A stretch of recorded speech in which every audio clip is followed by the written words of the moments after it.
Baik. Naiknya tarif cukai tembakau bisa berdampak pada peredaran rokok ilegal, bagaimana? Oh, ya.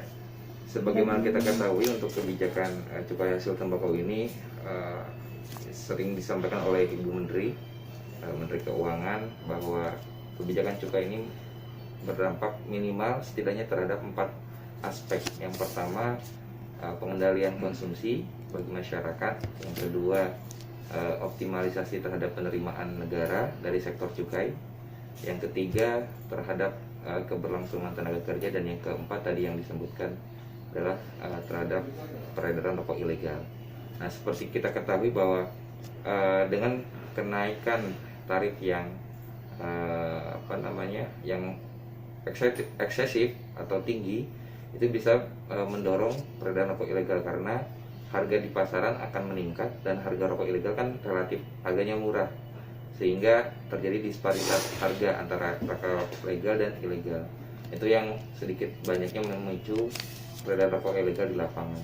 Nah, sebagai informasi, mungkin tahun kemarin rokok ilegal nasional yang dilakukan oleh tim UGM mencatat bahwa rokok ilegal kita mencapai 4,8% kalau nggak salah, atau sekitar 5% lah. Itu meningkat dari tahun sebelumnya yang dari 2019 sekitar 3,03%. Gitu. Oke, pertanyaan selanjutnya. Bagaimana upaya antisipasi peredaran rokok ilegal di Pelabuhan Nusantara? Untuk upaya rokok ilegal, tentunya kita tidak bisa bekerja sendiri. Bea Cukai mencoba untuk berkoordinasi dengan Pemda dan aparat penegak hukum terkait.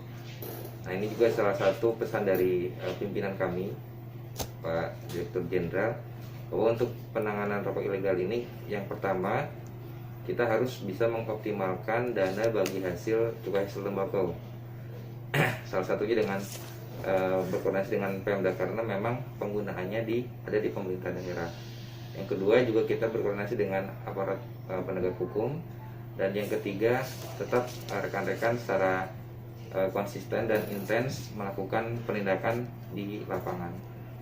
Nah, sebagai salah satu bentuk upaya kita juga untuk mengurangi rokok ilegal, pemerintah daerah, terutama yang di daerah Sopeng, sudah membentuk kawasan industri hasil tembakau. Itu juga salah satu bentuk kita dalam mengurangi peredaran rokok ilegal di kawasan wilayah pengawasan Parepare.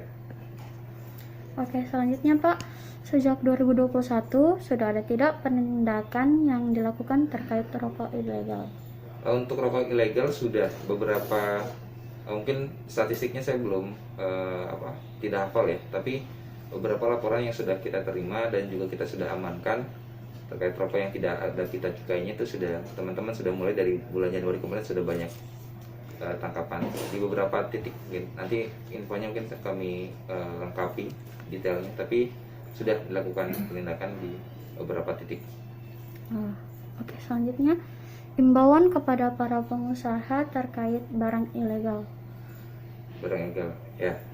Mungkin kami ingin menghimbau kepada pengusaha yang pertama yang akan melakukan produksi rokok, barang kena cukai atau lebih tepatnya, kami pastikan bahwa pemerintah saat ini ingin mendorong bahwa legal itu mudah, sehingga dari sisi perizinannya, sisi teknis administrasinya, kami akan coba bantu semaksimal mungkin agar para pengusaha lebih mudah untuk melakukan produksi secara legal. Nah, untuk ilegal, kami menghimbau untuk masyarakat tidak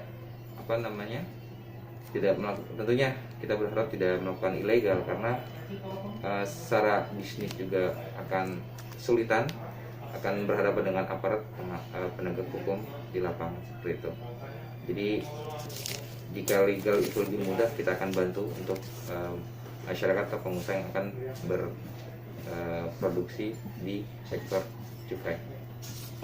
Terima kasih atas informasinya, Pak. Bersama untuk mengikuti